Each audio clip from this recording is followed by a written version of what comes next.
Hello. Good afternoon. How's everybody doing? Sleepy. Sleepy. Oh, okay. Well, I have somebody flying around here bugging me. I don't know why. Okay.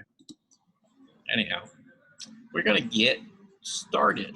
But of course, I have to move some things over into the folder. Did everybody have a pretty good lunch? Yep, fine. Yeah. Okay. You do the tuna sandwich again there, John? No, I did some leftover pizza, which is not probably the best thing to have, but it was good. Okay. Pizza, huh? All right. With anchovies. I don't know how many people like anchovies, but I love anchovies. You know, when I was much younger, I was not a fan. As I have gotten older, it's like, okay, I can do anchovies. I wouldn't go so far as to say that it's on the top of my list. Okay. It's not. Okay, so we're going to run through some of the work that you guys have sent in and talk about it a little bit. And as we do that, you know, if you guys want to make some comments, things like that, that would be good. Most of the work that you're going to see has been sent in over the last week. Some of it is not all drawing, but we're going to talk about the aspects of it that is drawing. And let's see, people are sending me text here. Okay. At any rate, so let's start with the share part of this deal here. Here we go. All right. So everybody should be seeing a painting of a woman and a child. Is that correct? Yeah. Okay. Nobody's seeing purple screens, you know, psychedelic imagery. No, I'm good. I'm good. Yeah, strange looking creatures sitting on top of toadstools or anything like that, right? Okay. Not yet. I All right, love good. that. I like that. We're all on the same page. That's good. Okay. It's beautiful. That's Beverly's. That's beautiful. It is. It is. This is Beverly's. Okay, and she sent this in. And is Beverly here?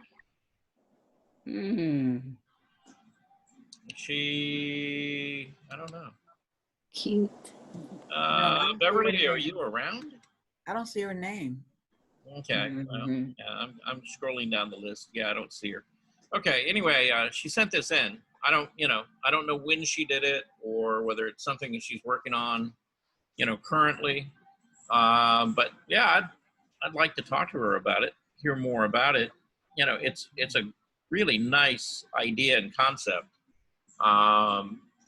And I wanted to talk to her a little bit about, you know, the lighting, being the fact that she seems to have, this must be on a different planet because it seems to have two different sources of light.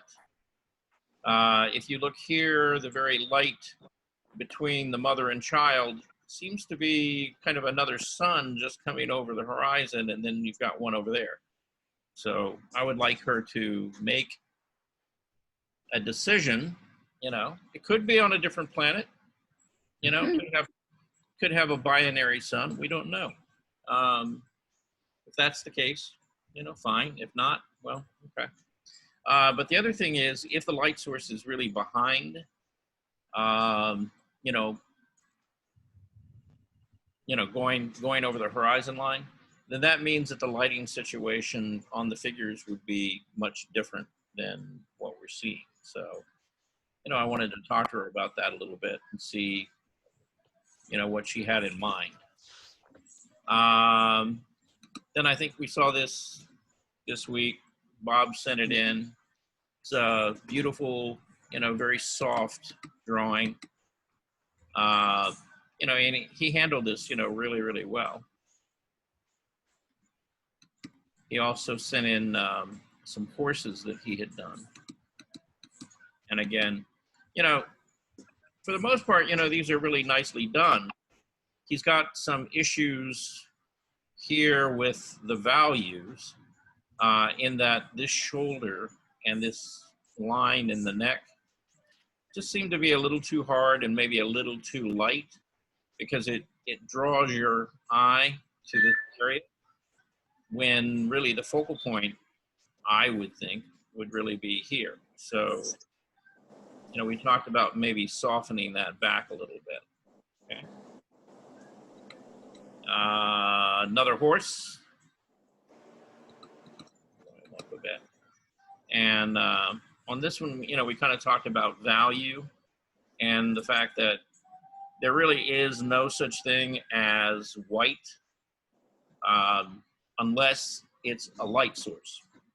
You know, if you're trying to indicate in a painting that something is sorry, it's Friday afternoon, emanating light, then, you know, it might be white or very close to it. Everything else, though, is going to have some color and value to it, because, again, if it's not emanating light, it's not going to be white. So that means you're going to, everything in your painting is going to have some color or value in it, all right? No straight whites, not even like highlights, you know, on glass and things like that. They're always going to have just a little bit of color in them. If you don't do that, it's going to, it doesn't quite fit, you know, and harmonize with the rest of the painting. And I'll try to demonstrate that or show that, you know, in some works, you know, coming up here in the future. This is a figure that he did.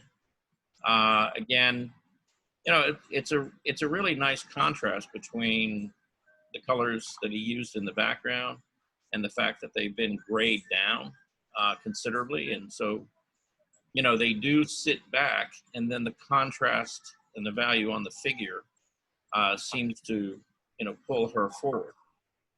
And the only real comment I made to him about, you know, this particular figure was, it looks like he used a lot of like really neutral earth tones to, you know, mix those colors of her flesh tones. And my suggestion is that you don't do that. Raw umber, burnt sienna, raw sienna, all of those are earth tones. And when you start using them to try to mix flesh tones, what you come up with is something that looks very neutral and very kind of dead. And, you know, it just doesn't really feel like skin. And so if you'll actually mix those out of your primaries and secondaries, you'll get a color that has a lot more life in it. And he could have really gone, you know, fairly far in really pushing these flesh tones and getting more color in them. And so, What colors would you use for the flesh tones? primaries and secondaries. So red, yellow, blue, orange, green, and violet. And if you mix those, and I'll tell you what, on this coming Wednesday, okay, be there. And what I'll do is I'll do a demonstration and show you how you mix ranges of flesh tones. Okay? Which the first segment or the second segment? First segment in the morning. Okay, Okay. I'll try. Yeah. Usually I try to spend the second sharing you guys' work. Okay. Morning I try to do. I thought maybe you might use the burnt sienna with the like ultramarine or something for gray tone. No. No. Okay. Again, you know. That's the reason I asked the question. Yeah. The problem with burnt sienna, and a lot of people, if you start adding white to it, it gets this sort of pinkish tone to it. No, I don't add white. Coloration to it. Yeah. And a lot of people go, oh, that kind of looks like flesh. But then you start actually trying to use it, and it makes somebody look like they're made out of plastic or wood, you know, Right. rather than like really alive. Okay. Now there are reds that you can use instead of a sienna, say like a transparent red oxide, maybe an Indian red. You know, those are good alternatives. And, you know, those are still very kind of strong reds, but they, you know, they work really well they're more neutral than, say, like a cadmium or an alizarin, okay? But not by that much. And so when you start modifying those to make flesh tones out of them, you know, they can be pretty effective. And people like Richard Schmid, Dan Green, you know, a lot of figurative painters, rather than using like a cadmium red or an alizarin, they'll go to that transparent red oxide, all right, or an Indian red as an alternative. Okay, and I think I know I have the Indian red. I'm not sure about the transparent red oxide. I'll look and see if I have some. And I so I'll don't have do. those colors. I mostly have the other two colors. Okay. Well, I I'll, don't have those. like I said, I'll try to put them out there so you can look at them Okay. in the demonstration, Okay. see what the difference, you know, what the differences are. Okay. Right, All right. right. Because that's, you know, it's a Thank you. good discussion to have, Right. Thank you. but probably more appropriate for pinking. Okay. Again, you know, same thing, you know, trying to push more color in the flesh tones, you know, could have been helpful. Now, Bob sent this in, and you said that, I guess somebody had given this, was it to your wife? Well, my in-laws Uh-huh. did this got this painting in Paris. Mhm. Well, probably in the late 50s, early 60s.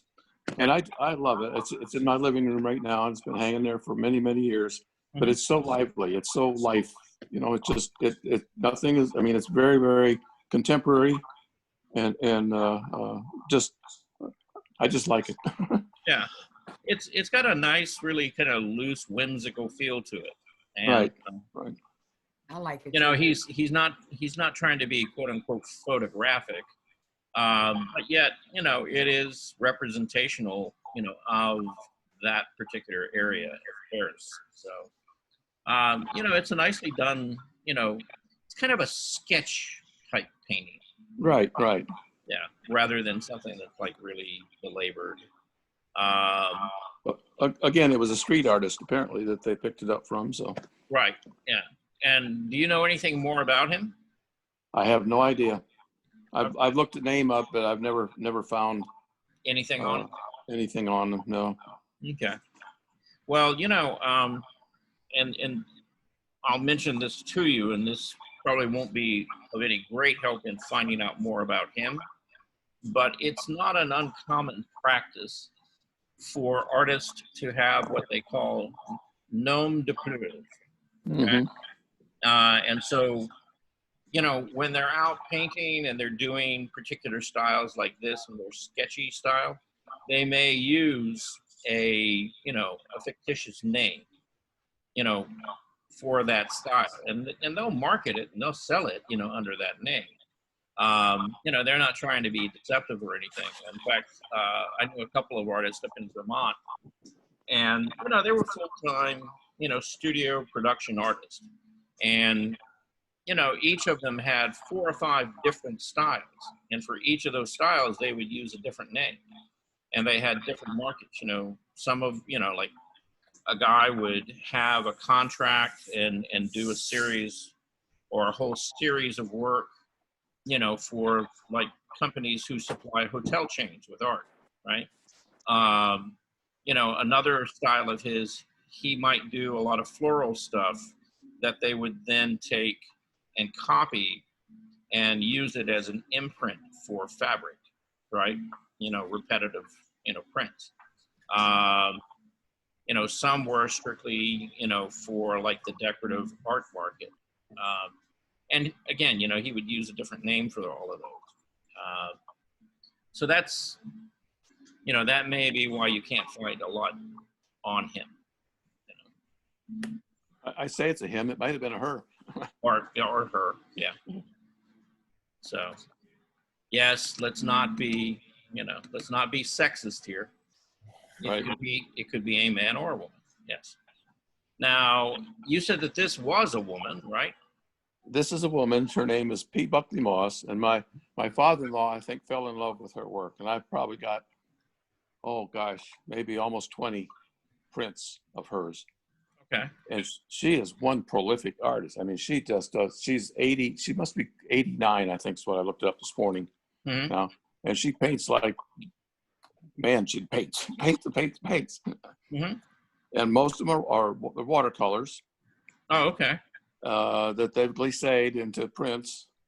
And so I would say I've just put a few of them up there because, say, they're all kind of, well, she does other things too, but they're Amish and Mhm. Mennonite paintings, but they're very flat. They're not, you don't see a lot of movement in it, but they're just very stylistic, I guess. Right. Yeah. They kind of remind me, there was a, she's an artist. A lot of people would call her a graphic designer. She had a company that specialized in doing like housewares, right? And her name was Mary Engelbright. So she does housewares, cards, gift type, stuff, wrapping paper, and she has a similar style. Different subject matter, but I mean, the approach is very similar. And she actually had a museum in Waynesboro, Virginia, which is my hometown. Oh, really? And Okay, yes. I yes. went in the museum and saw just tons of her work, and it really is beautiful. Yeah, is this P. Buckley Moss? Yes. Okay, not Mary Engelbright. Yeah, okay. No, this is P. Buckley Moss, and she was her family, I think, had a farm that was near there. Mm-hmm. And the museum was in a house. It was really very, very fun to go to. Okay. All right. So here's a couple more pieces, by her. And she, she's got a very distinctive style. It's kind of whimsical in feel, but she uses a lot of patterns, and I'm not, when I look at this, I kind of wonder whether it's in acrylic or whether it's watercolor. It looks more to me. It's watercolor. Most of her stuff that she did while she's doing all this Amish stuff was the watercolor. Yeah.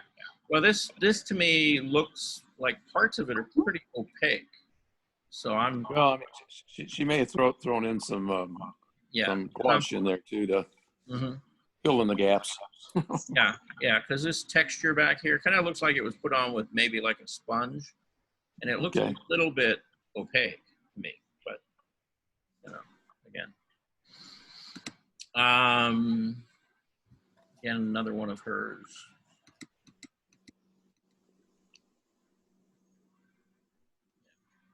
They look like they would be on a Hallmark card or something like that too. Mm-hmm. Yeah, it's got a very kind of whimsical, stylized feel to it.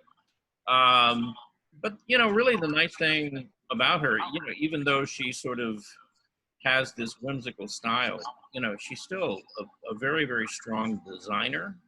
And it's like her composition and where she places things, how she gets you to kind of move around in the composition, are all really, really nicely done. She's got a particular approach or style to doing trees, that are fairly distinctive to her. Like I said, to me, it looks like maybe she took like a sponge and just sponged in where the finer branches and foliage might be. And then she put in her heavier, more direct line work, for the branches, the larger branches of the trees. So. And inside her bridge, she doesn't just have regular wood. She's got like a latest type of design. Yeah, right up here. Yeah, and then inside, also no, inside. Yeah. That's nice. And then we're going to talk about this young lady. This is Eloise. Ah, yeah. Oh, that's so good. Yeah. Getting better every day, Eloise. Oh, it's beautiful. Thank you. Yeah, little by little, you're beginning to kind of bring her out, in the painting. So, Mhm. So, you're headed in a good direction with it. There's the painting just by itself.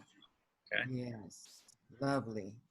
So again, all I can tell you is, as you start, working, more and more into those midtones and lights, let the paint, be a little thicker. All right. Leave your shadows more translucent and transparent, and then the lights, get, more opaque and a little heavier, on the paint passages. Okay. And that way you'll get that kind of nice contrast between light and dark in there. But, when you look at the reference that you were working from and you look at the actual painting, it's coming out really nicely. It's just, how often do you work on this? Every day, I guess. Right now, I have a secret to drying oil quickly. I have a car in the backyard, and it heats up like an oven. So she's out there in the oven right now. Okay. Yeah. So that speeds up the drying time on it, right? Okay. Yes. Yeah, and that's fine. Because obviously, you're evaporating all the oil and everything out of the paint to get it to set up. The only thing is be somewhat cautious with that as the weather gets hotter because of the high heat in the car. It could affect the surface of the paint and get it to become brittle and crack. Oh, wow. So just be a little bit careful with that, okay? All right. Thank you.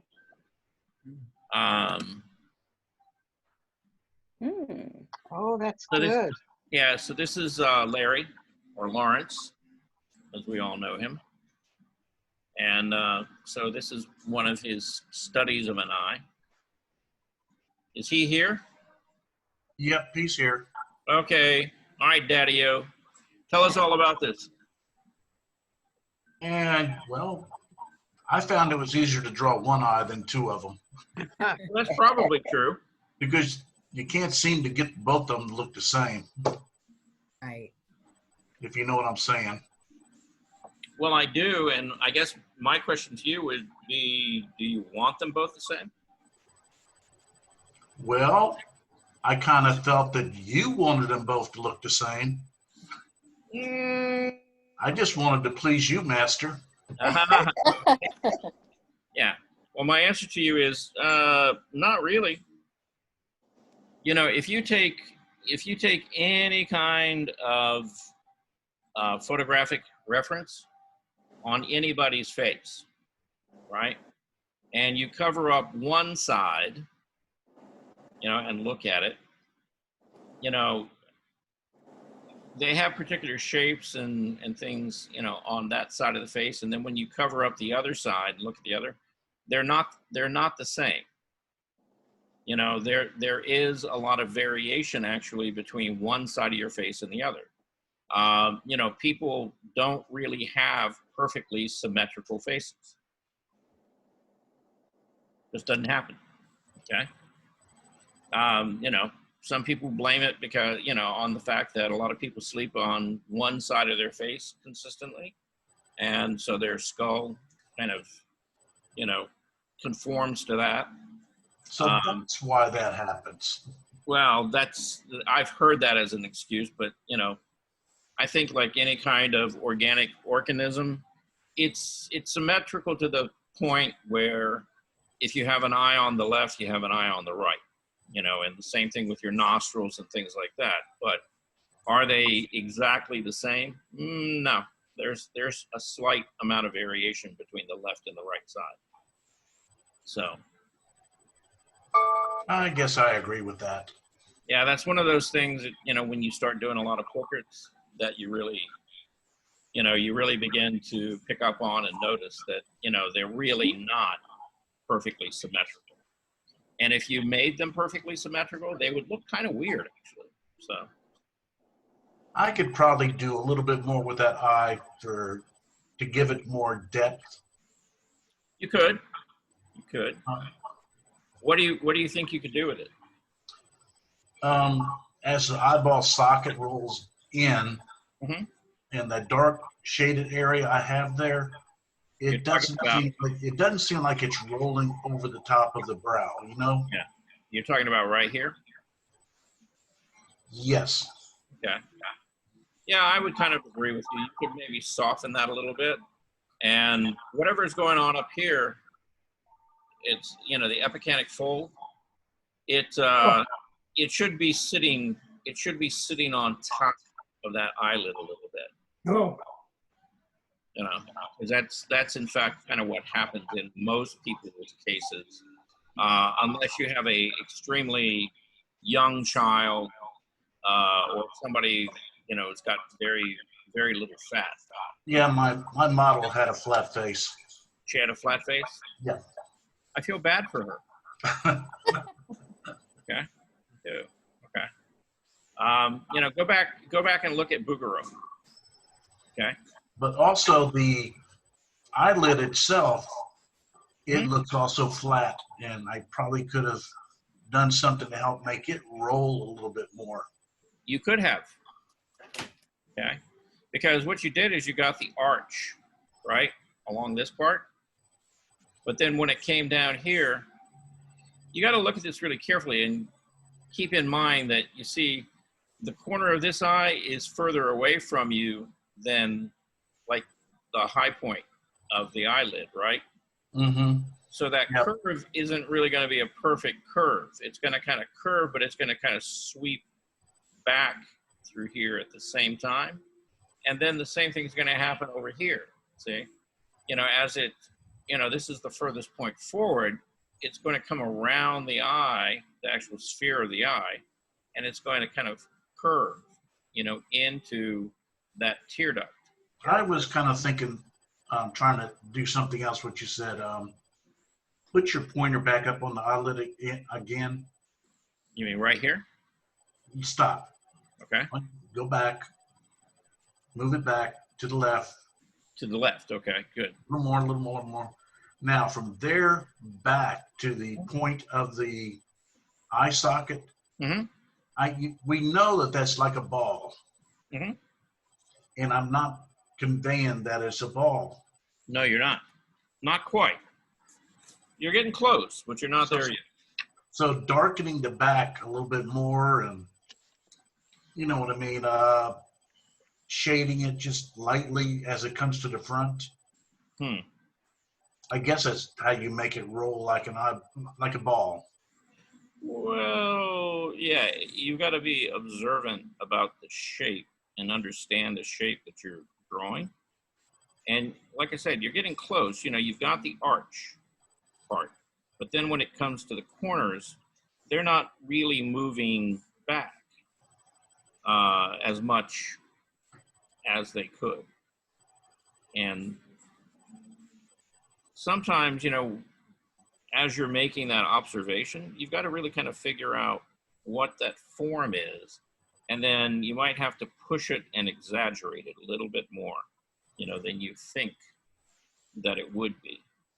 Because if you don't It could be said for the eyeball itself that I really don't have it looking like a ball either. The white milky part. Mm-hmm. Well, yeah, it goes back into, you know, understanding the form of it. And even without shading, you know, if you're just drawing it, you know, with line, you can pull it off, you know, with just line work, but you have to understand where you're going to put the emphasis, you know, thicks and thins, darks and lights. And again, you know, you can't treat the line work, you know, all the same. It's got to vary. It has to. If it doesn't, then you're going to get it to look flat. You know, that's not really what you want. So It's a good drawing for, you know, glancing at and then move on to something else, you know, and not stand there and study it. It's what I call it's a glancer. I see. You know, as you're walking down the hall, oh, look at this one, that's nice, and continue walking on. Well, you know, It doesn't really catch your eye. well, that's kind of the point of even doing it, isn't it? Though, is to stop somebody and get them to look at it. That's kind of the whole purpose of advertising, isn't it? Yeah, if I could actually put a mirror in that eye when somebody's looking at it and it looks back at you, that would be nice. You could. I think if you look up MC Escher, I think he did almost that exact thing, where he took somebody's eye and he reflected this whole scene in just the iris of the eye. Who did you call? What was that name? MC Escher. NC Extra. M M. as in Mary, right? C Yeah. as in cat. Okay. Escher. ESHER. Or no, ESCHER. You're saying X, right? No, E S as in Sam. Okay. C cat. H hill.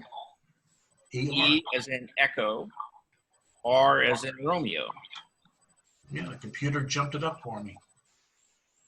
Okay. Wow. So yeah, take a look at some of his stuff. He did some of those really interesting optical. Whoa. Can I make a comment there for you, Larry? Sure, go ahead. It's almost disturbing to me because the gaze is off to the side. It's like somebody's gazing off, just turning their eyes to look to the side. It's not a forward look with the brow coming down and on the left and the eye basically looking to the right or something. That sort of bothers me because normally I'd expect to see the iris and the pupil more centered rather than gazing off to the side. Am I the only one? Is that just me? That might be just you because people's eyes are not always fixed straight ahead. Right. So they do have a tendency to, if her head was lowered, like for example, and that's kind of what the way I would read this is that her head would be lowered and she's kind of looking, back a little up toward you, from that. Oh, okay. But yeah, it's It was a fun way to spend an hour. okay. One other And comment. it was on plain sheet of paper too. It wasn't really good drawing paper. Okay. One other comment is that if you added a little light reflection in the pupil itself, I think the actual coloration of the eye itself would look a little more round. Yeah, because you stopped it right there at the pupil, and usually that highlight or any kind of reflection, will move into, that pupil area. Yeah, that's right. It should have. So, anyhow. Get the eraser out. There you go. So now that we beat your drawing up, all right, it's actually a nice eye. Okay. It is. But yeah, really, take some time, really look at human eyes and, begin to push those curves more than you think they are because you're flattening them out too much. Okay.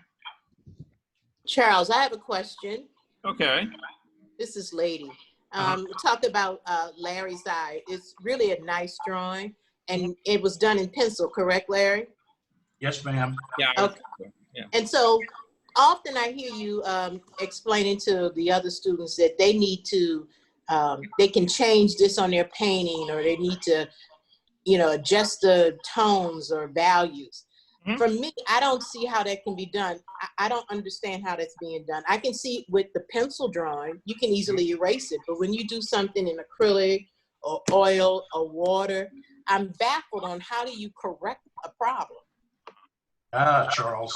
Yeah, and each of those medias would have, you know, different things that you could do. Like, for example, watercolor. Watercolor, you know, it's fairly easy to correct if you're working on really good watercolor paper and you can wet it and then lift out that area and then go back in after it's dry and repaint it. Acrylic, it's even easier though, because it dries quickly. You can just paint over it.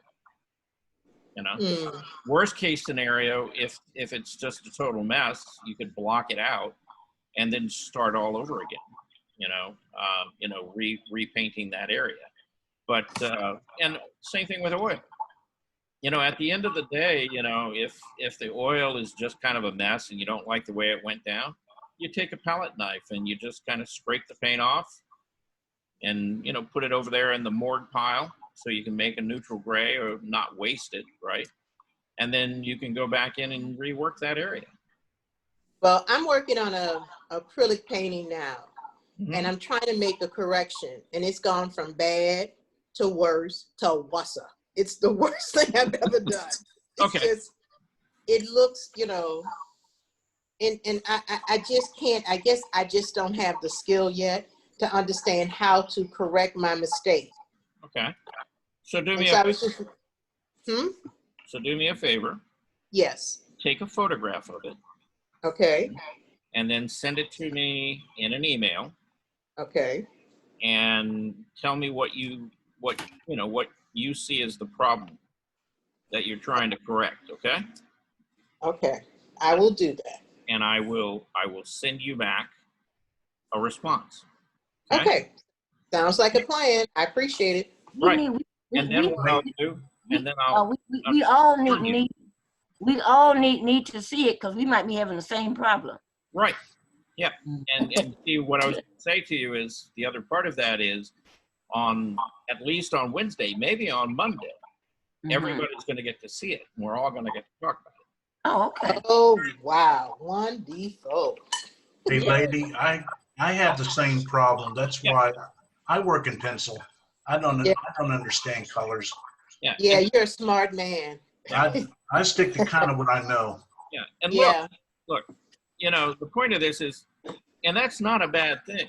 You know, I mean, this is a great opportunity for people to, you know, if you have something that you're struggling with, show it, you know, and ask a question, you know, well, what do you think? You know, the most valuable thing about working around other artists is the fact that you can use them as a resource. And they're a different set of eyes and they have different experiences and they can look at it and go, well, okay, you know, this is what I think is kind of working about it. You know, this is not, you know, you could do this, right? And like anything else in art, there's thousands of ways of getting there, right? And none of them is necessarily, quote unquote, the right way. Everybody's going to kind of find their way to resolve those issues. But having, you know, people look at it and sharing their ideas, you know, I mean, it's really an invaluable resource to learn and to kind of expand, you know, your ideas about how you might go about, you know, fixing some of those problems. Okay. All right. Thank you. All right. So we'll look forward to seeing that from you soon, okay? Okay, I will send it to you today. All righty. And, okay, so moving on, we're going to look at Larry's next drawing. We're not done picking on Larry yet. Okay, Larry, tell us about this young lady. Past girlfriend. Past girlfriend? Okay. That's all I really want to say. You guys figure out the year. Okay. So my question is she the girl with the eye that you were drawing? No, this girl was 17 years old. Oh. She was not a girlfriend, but I did a drawing of her. Uh-huh. Okay. Well, she was a girlfriend. She just wasn't like, you know, like. No, it wasn't sexual. Right, that's what I'm saying. You can have friends who are girls who are not, you know. Just say lady friend. You know. So mates, partners, whatever you want to call them. I Okay. think I named it somewhere Dream Girl or something. Uh-huh. All right. So here's what I'd say about her. You know, you've handled, you know, trying to get the structure of the face and the front plane, side planes. You know, that's working on, you know, fairly well. You know, even the value on the right-hand side of the drawing in the hair, if you squint your eye down, you know, it seems to be like one of your darkest areas, right? Right above the ear and along the side of the head, there and at the part of the hair, right? Yep, So, I see it. yeah, so the hair, if you squint your eye down, you know, does begin to feel round, right? So all of that's working really nicely. You know, the same thing with the value structure moving across the face, you know, into the side plane of the face, you know, back into the shadow. Now, here's where you kind of could do better. You see that ear? Yeah, I fixed her ear for her. She was actually Vulcan. But it's okay, it's not the shape of the ear. My question is, why would that ear be so much lighter when it's on the side of the head that's in the shadow? We're going to call it bounce lighting. Yeah, I don't think so. You won't go for that one? No, no. Now, if there were reflected light, you know, bouncing back into that ear, parts of it might be lit up, okay, but not nearly that light. But you would also have light along the backside of the jawline if that was happening, and you don't. What I'm telling you, Larry, is the value of the ear overall is too light. You need to tone it down, and then it will begin to sit back on the side of her head. I agree. Instead of, see how it almost feels like it's turned toward us, right? And kind of Yes. flat. So if you put a little tone on that, it'll begin to sit back on the side of that head almost instantly for you, okay? Because the thing that's out is, it's not the shape or the drawing of it, it's the value. Need to shade it down a little bit. Yeah, just tone it down a bit, okay? Okay. And then it won't. That's easy to do. Yeah, then it won't compete with the eyes and the nose and the things that you really want people to look at, okay? Yes, sir. Thank you. Okay. And then this looks like kind of a study out of a Bridgman book. Yeah, my son loves that. Yeah. Do you have Bridgman's Artist Anatomy book? No, this actually is what Demizio made us do. Yeah, well, Demizio picked it up from Bridgman. Well, you remember, and I guess you have that same skull in porcelain or something in your studio. Well, we have a face that's in planes, yeah. Yes, but he made us turn it and soften the values. Uh-huh, yeah. Okay. And yeah, I think he did. It was something that we had, we were copying in class. He had it up on the board. It was blown up. Uh-huh. And we'd come in for 2 or 3 hours a day, and everybody would try and work on it. He would critique it and make us do it again. I think he got tired of critiquing mine and said, okay, we'll move on. Yeah. All right. So I want you to look up, you know, on Google or something after the class.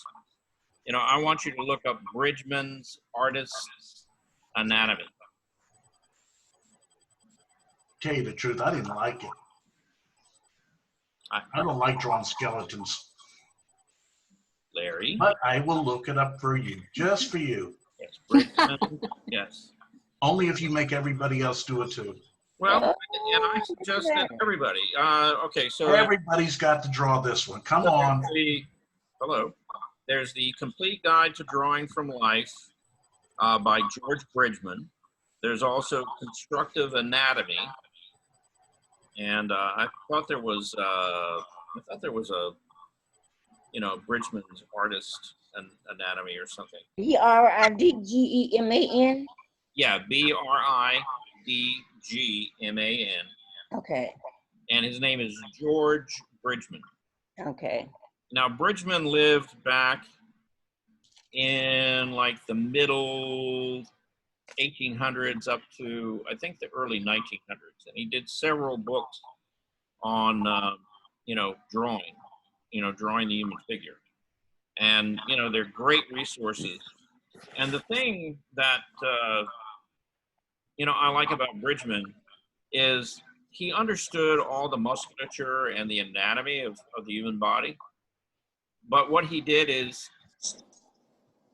he took that and he simplified it down for artists who, didn't go to academic schools and didn't do like dissections and things like that, So what he did is, he came up with a process of what they call constructive anatomy, where you understand these big shapes of not just muscles, but muscles and bones, right?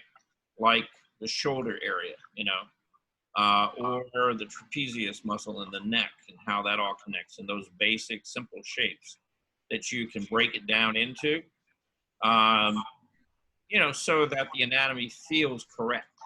And, you may not know every little muscle in that group, but you understand what the big shape does, and you can begin to see that on the figure when you're drawing. So it's a really valuable book when you're doing figure drawing. There's a quote that Bridgman made, which speaking about drawing the human body without understanding anatomy, and he said, "Don't think color is going to do you any good, or Right. lovely compositions. You can't paint a house until it's built." Right. Which I thought that was a great quote. Yeah, it is. And, and that, that kind of goes to the idea that, you have to understand that underlying structure. If you can't get that underlying structure in your drawing or in your painting, then no matter, how well you mix color and everything else, it's not going to help you that much. So anyway. All right. Oh, we have her. Anybody recognize her? Yeah. Dorothy? Yeah, that's Dorothy Benson. Okay. Yeah, I was at the Benson Center, and for the first time, they didn't have everything sitting in front of her, so I actually took a picture of her. And I wanted to show you guys, a lot of you haven't seen this because you haven't been to the Benson Center, but I did this portrait of Dorothy Benson that hangs in the lobby of the Benson Center. And I did this maybe 3 years ago, I think. Yeah, something like that. And this is Dorothy when she was a little bit younger. And that's in the lobby of the Benson Center. Now, I don't know how many of you knew anything about Dorothy Benson, but she sat on the, the Council for Aging, right? And the Council for Aging, they were the instrumental and driving force behind the creation of all those multi-purpose facilities, okay? Emma Darnell, Dorothy Benson, there was somebody with the last name of Bowden, the centers, and Mills, these were all people who sat on the Council for Aging, and they actually went to Washington, D.C., and met with government officials and things to try to get, programs like this implemented nationwide, so that communities. I applaud them. I'm so glad. Yeah. So if you want to know where those centers came from, she is one of a group of people who, worked very diligently for years, to get, our local governments, and Fulton County bit, on it, and really kind of put it into practice.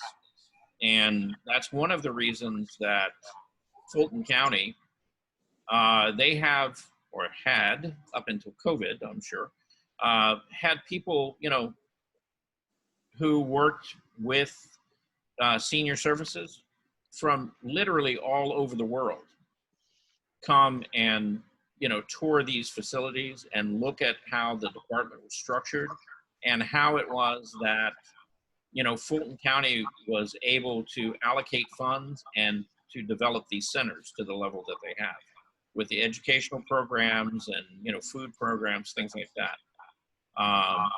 So anyway, there's a tribute to Dorothy.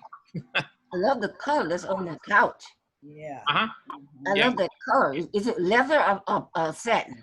It was a leather couch. Oh, okay. And they had that and a couple of chairs that were in the same colors. And then it was this kind of very pale, kind of mint green. It was not paint. It was actually a kind of like a fabric covering on the wall. And, and I'm disappointed to say that I was back at the Benson Center last week, and all of that is gone. Oh. Now all of it is this really neutral kind of, not even beige. It's just this, it's almost like white. Everything is just like, they've changed the carpet, everything else. It's just totally different. And it's much lighter, but it doesn't feel warm. You know, it doesn't feel inviting at this point. You know, it feels institutional. So that was kind of disappointing, but anyway. They stripped the walls about, and also there were a lot of historical paintings on the wall about the city of East Point. And one day they just stripped them all down. Yeah. So now it just looks, it's not attractive at all. Yeah, there, you know, at one point, you know, when I first started working for the county and working for the Department of Senior Services, there were, I would say that the upper management at that point was kind of sensitive to the wants of the seniors. And there's been a change, you know, in the department. And now it's, you know, I don't want to say that they're insensitive to it, but they have this idea that they, you know, they don't want to have to deal with a lot of the complaints from, you know, different centers that, you know, well, their center has something different than ours. And so there's this big driving force to make them all the same. And, you know, that explains a lot. Yeah, different people have different opinions on that as to whether that's a good thing or a bad thing. You know, personally though, you know, each center has a unique kind of demographic, and that demographic sort of is shown, you know, in the look of the center, you know, the artwork that they have hanging and the furnishings and the things like that. And I think personally, you know, I kind of liked the differences, you know, because it's like going from center to center, they did have their own unique personality. And now, yeah, not so much. So, you know. I think now they may be trying to make the decor the same, but other than that, it's still a big difference. Well, the fact is, you know, I mean, there was a big push about 2 years ago to not only make the decors the same, but also to kind of equalize the curriculums and to have the same things taught, you know, from one center to another. You know, they were really pushing to try to get, you know, the same classes, you know, in all 4 places. And, you know, to what degree that worked, I didn't really see it make that much of a change, but anyhow. Sometimes when I look at this picture, I see in a ceiling, water rushing through it. Yeah. John did this. This is one of his color pencil pieces. Now remember, John's working with limited, you know, access to supplies right now. John, are you here? I'm here. Yeah. How's your whole housing adventure going? Are you ready to go? I may be looking like moving home next week. Yay! Yeah, 3 months. Yeah. Okay. Well, you know, hey, at least you're getting back. back home? It did. I mean, it did offer me the opportunity to learn how to use a different medium with the pencils, which I never used, and so it was a learning experience that way with using the pencils for drawing. Okay. And so now that you've done that, do you think that's going to change your approach to how you normally work? I think it tightened me up when I was just doing watercolors. I was a little looser and what my approach, and the pencil seemed to tighten me up a little bit. All right. So maybe once you get back to your place and you've got all of your watercolors and everything else, yes, maybe you can find a way of kind of blending the two together. Well, that's what I was thinking. Yes, right. Okay. Yeah. But this is the pencil, watercolor pencil, and paper towel to get some of the blending and the misty effect of the waterfall. Mm-hmm. Yeah, and I commented earlier during the week, you know, the thing I really like about this is I think you really pulled off the sense of the water, you know, going over the falls and then getting that mist and how it softens. Right. Yeah, I think you did that very well. That went quite nicely. So. Thank you. That owe it all to Bounty paper towels. Okay. Well, you know, hey, you know, it's like the drawing demos that we watched this morning. You know, none of those people use what you would consider to be, you know, traditional drawing medias. That's true. Yeah, big brushes, things. I mean, you can use all kinds of things. You know, you can be imaginative about how you go about, you know, applying these media. I mean, it's like, okay, you know, just because you're drawing with charcoal or graphite, why can't you take a damp sponge, right? And then sponge in some tone, you know, with a damp sponge, you know, rather than, you know, put it down there by making a lot of scratchy marks, right? You know, or, you know, why don't you sprinkle it on, or, you know, use a brush, you know, to push it around. You know, there's lots of different ways of working with these medias. And one of the things that, you know, all of us should be doing right now is don't be afraid to experiment. You know, take a piece of paper or something and just play, you know, get different ways of trying to put it on, whether that's a piece of cardboard or, you know, maybe it's one of those plastic spatulas that you use for cakes that have the ridges in it, you know, they're kind of like a sawtooth, and you kind of scrape through stuff with it or whatever. You know, play with those, you know, play with different tools, you know, and experiment. Because you'd be amazed, you know, at what you might come up with. So, you know. No, that's true. Yeah.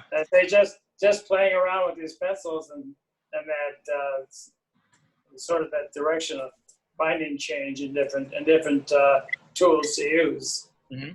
Yeah. Yeah, the thing I like most, you know, I mean, I like the mist, okay, but the thing that really works for me is that you took the time to put in that little figure in the foreground.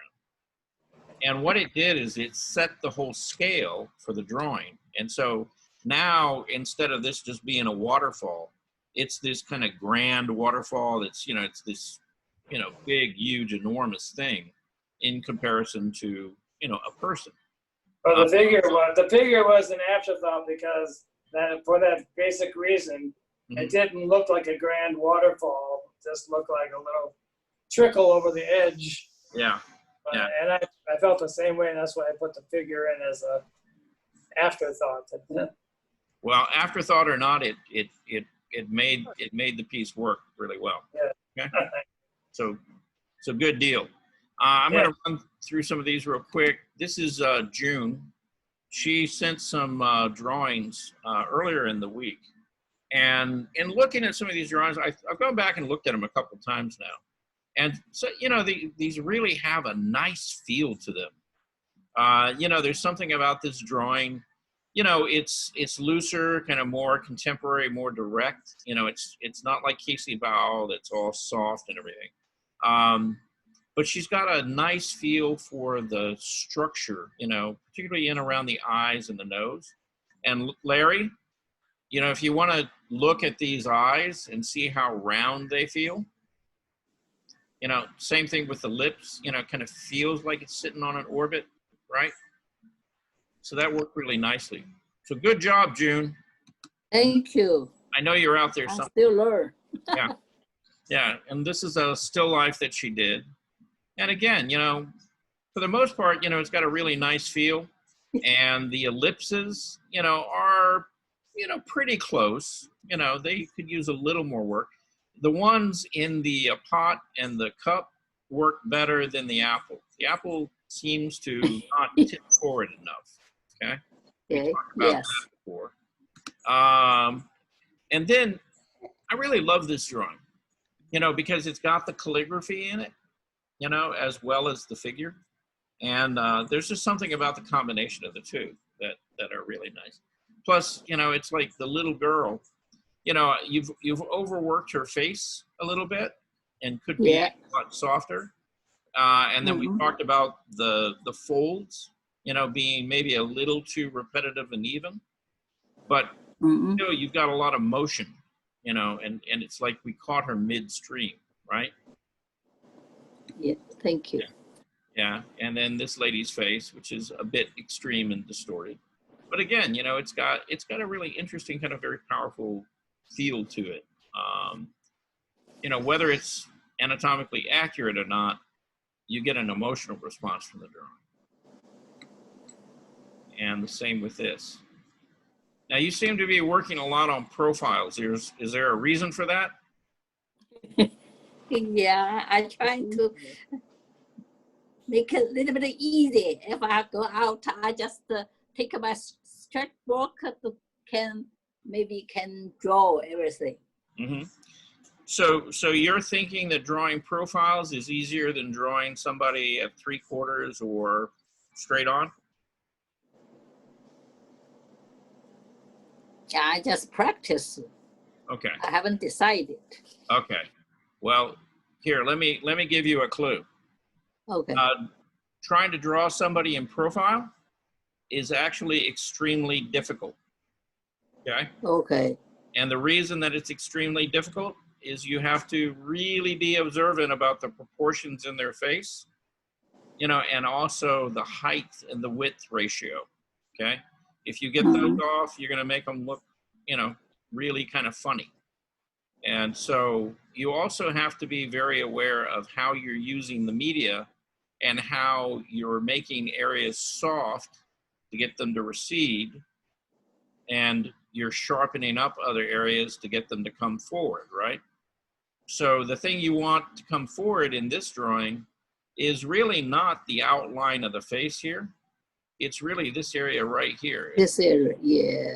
It's like, how do you make that feel like it's closer to us than her eye or the bridge of her nose or, you know, the lips, right? And the way that you don't do that is you don't emphasize the outline, okay? Because what that did is that made the outline much stronger and it flattened out the face, okay? If you would have softened this and strengthened the contrast and value in the cheekbone and areas like that, then that front plane of the face would have set, you know, back and kind of moved in the direction it was supposed to. But right now, right now you've got way too much contrast here, not enough contrast there, okay? Okay. Does that make sense to you? Yes. Okay, good. Yeah, now on this face, okay, much better, see? And this is a kind of a 3/4 face, and you got the challenge of the fact that you're looking up, right, at the face, because it's not directly faced at you. Yes. But you handled the structure and everything really nicely here. And you've got a nice core shadow. You got a little bit of reflected light back here on the neck and the jawline, right? So see, it has this nice round feeling to it, right? So thank you. Good job on that one. Thank you. And then we have this young lady right here. Okay. It's not good. Well, no, it's not that it's not good. It's not bad either. Okay. Now, I have a question for you. What kind of media did you use for this? What a media? Yeah. This is the picture you give to me. Yeah, I know. Later, No. maybe Not what the reference is. What kind of media? Oh, Was it colored it's pencil? Was no, it oil oil pastel. pastels? Yes. Okay. All right. Well, if it's oil pastel, it looks like you're working on like newsprint. Okay. And if you're going to use oil pastels, don't do it on newsprint. Oh, Okay. They don't go well together because the newsprint is too light. You know, you need something that's a little more rigid, you know, and will hold up to the oil pastel oh, okay. so that you can build up the oil pastel on So top. you need a different, the special, the paper? Yeah, a different surface. Okay. So Oh, I like, rather than using newsprint, if you use like, we were talking about Bristol board this morning, or watercolor paper, or something with a little more weight to it, then you okay. work with you could build up the oil pastel a little more heavy on it, and you know, and get a little more shape and form, you know, in your drawing. Okay. Okay. Got it.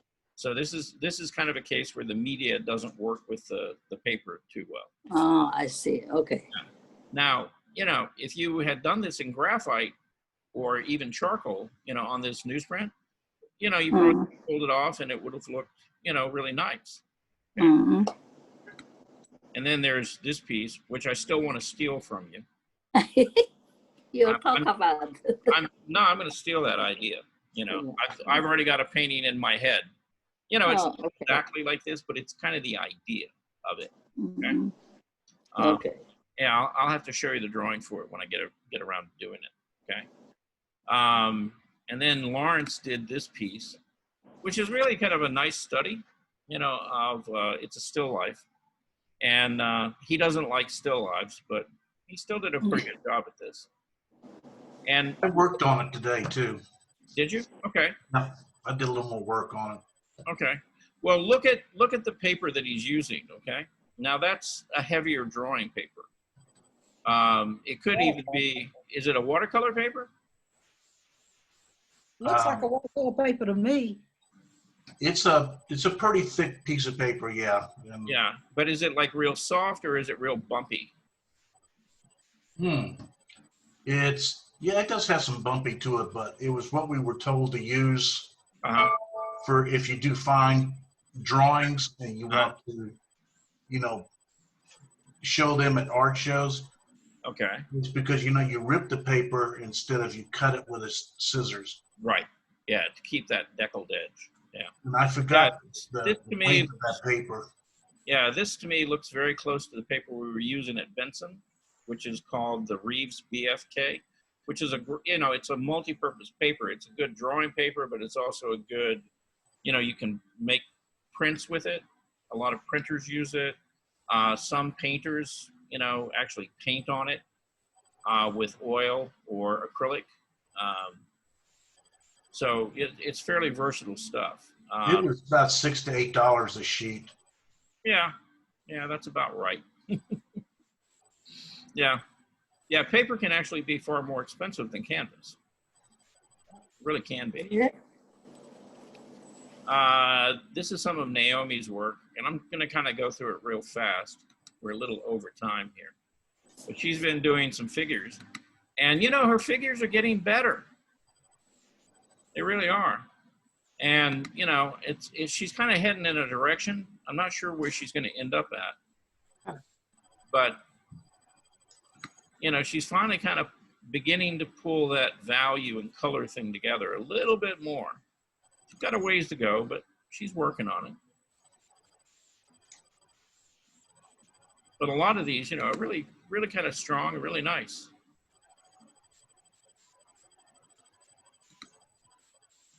Are those with colored pencils? Yeah, I'm trying to use them up. I don't like color pens. These are cheapy.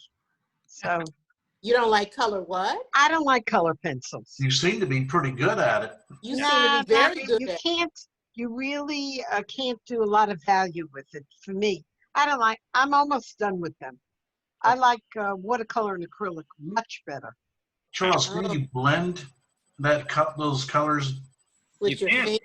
I mean, we Yeah. can see the strokes, but can you rub it hard and blend it? No, no. But what you can do is you can work color over color and layer Yeah. it and build in transitions and softer tones, which is Very. what I'm trying to get her to do. No, I'm Don't give up kidding. the pencils, Naomi. I have watercolor pencils that I'll Yeah, use. but Naomi, I mean, you know, I think everybody's telling you, Don't and give- I think correctly so, that don't give up on this because you're kind of you're beginning to develop something like this piece, okay, which to date I think is one of your more successful pieces. You know, because look at it, it's got this nice softness to it, right? Yes. Now, yeah. here's an idea. You see all this black outline? Yeah, Get rid of it. You get don't rid need, of the black outline. yeah, just let the color butt up against Okay. the color, okay? Or maybe even fade, you know, from one color into another Yeah, and soften it. You know, keep the colors there and they can change, but you don't have to make a hard, definite edge, right? Well, look what Like- you did between at the top of In the the forehead, face. the two colors. They kind of blend the blue and the yellow. Yeah, in the Sorry, face. what? Definition there. On the Sorry. forehead. Gene, can you Yes. say that again?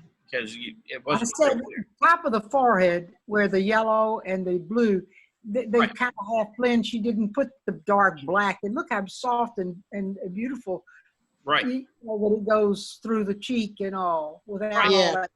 And see, that's kind of what I was talking about. See, without that dark outline, yeah. see, it makes just kind of a nice, you know, turn or transition, right? Divine look to it. Beautiful. Okay. It is beautiful. How So big now- is it? So now, Not if you- big, not big. yeah, so if you had carried that same thing throughout the shoulder and the body, Yeah, right? This, you know, and this is to date like one of your softer drawings, right? Mm-hmm. yeah. You would carry that all throughout the body, then this would have been a very kind of nice, soft drawing. Yeah. And, you know, there's a place, you know, for these outlines, like along the outside of the figure or define the features of the face or something like that. But you overuse it, okay? Okay, So use it judiciously. okay. What's the next one? That's one of yours. Yeah. Again. And again, see, it's an interesting drawing, you know, but again, you know, these hard outlines kind of flatten it out, Mm-hmm. okay? That's not, that's the wrong way though. Turn it around. That's not the way it's supposed to turn. Okay, how should Oh, No, turn it around more. Yeah, That's yeah, like it. that. That's it. Okay, all right. Hey, I put it up there with the way it was sent. Oh, my husband says it that way. I don't know. So it's okay, you know, we can turn it. All right. All right, very, so I'm trying to remember who did this. Oh, Susan Adair did this and sent it in. Is Susan here? I saw her this morning. She's not here now. I'm here. Anyway. Oh, you're I'm here.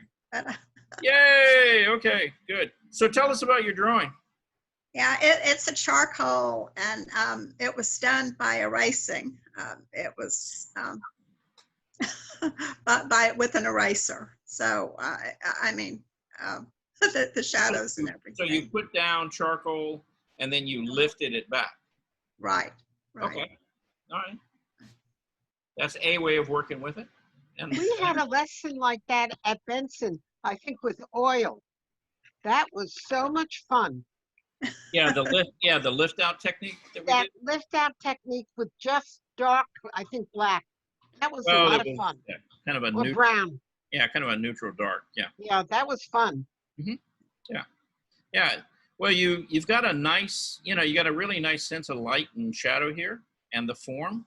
So, you know, all of that's working pretty well with this. And then you've got this drawing, which is a still life. And so, you know, you're getting the idea of like a core shadow here, right?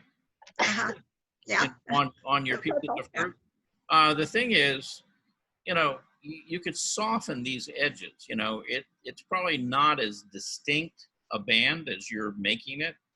And so again, you know, if this transitioned back into these other colors a little bit here, and it kind of softly transitioned into that darker area, then it would kind of feel more like it's got a lot more volume. You kind of flattened it out because it's such a hard edge thing. Is that pencil or paint?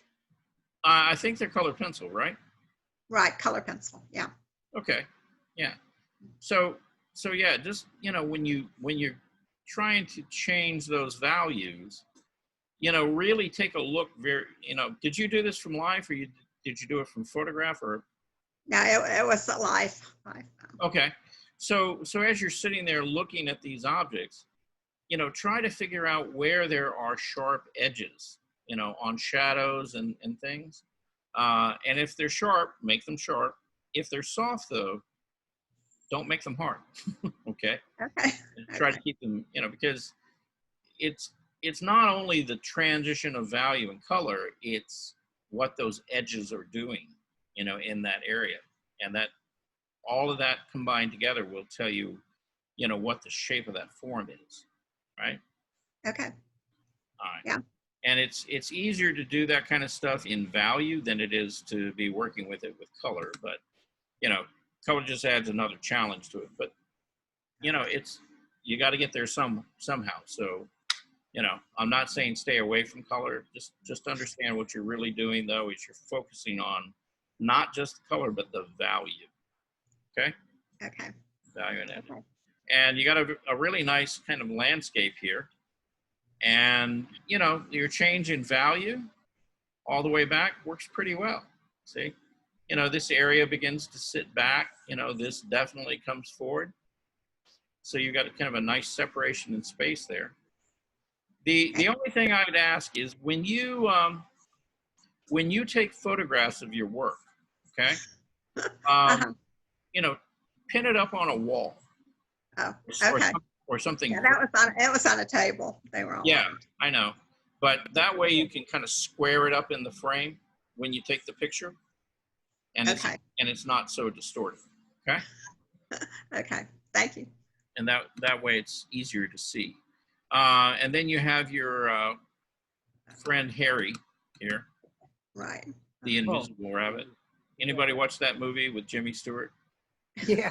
Yeah, my friend Harry.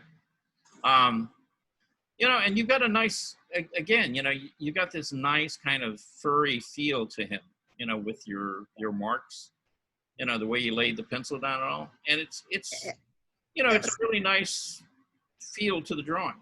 So. Thank you. Yeah, I like that. It kind of reminds me when I look at how you handle the medium, not the subject, okay, but just how you like put down the line work and stuff. It kind of reminds me of an artist by the name of Egon Schiele. And he did a lot of figurative, you know, pieces and things, but, you know, you might want to look at his work. You know, how do you spell that?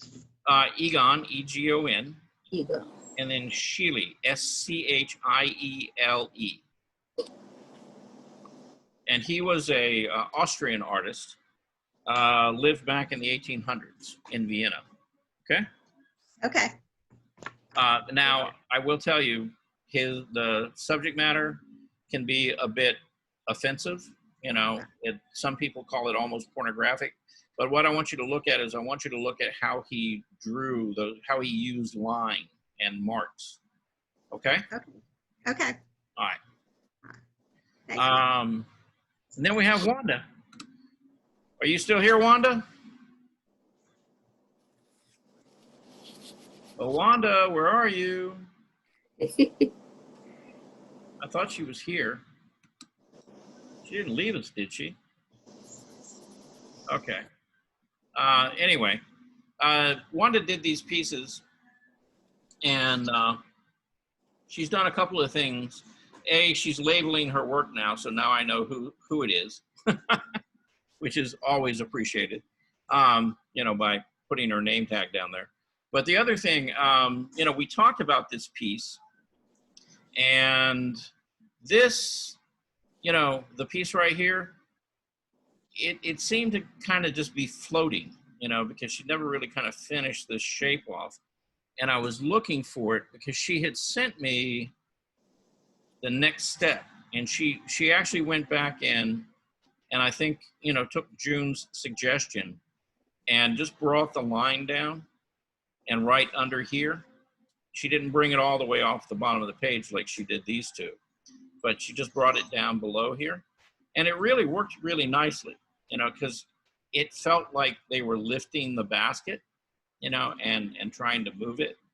But it completed that shape, really nicely. So that worked out really well. And I like the way she did this. She painted in her background real loosely, and then she's just using line work and blocks of value to, indicate the figures.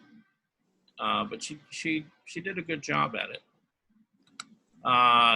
This was a really interesting piece because the three faces all sort of meld together,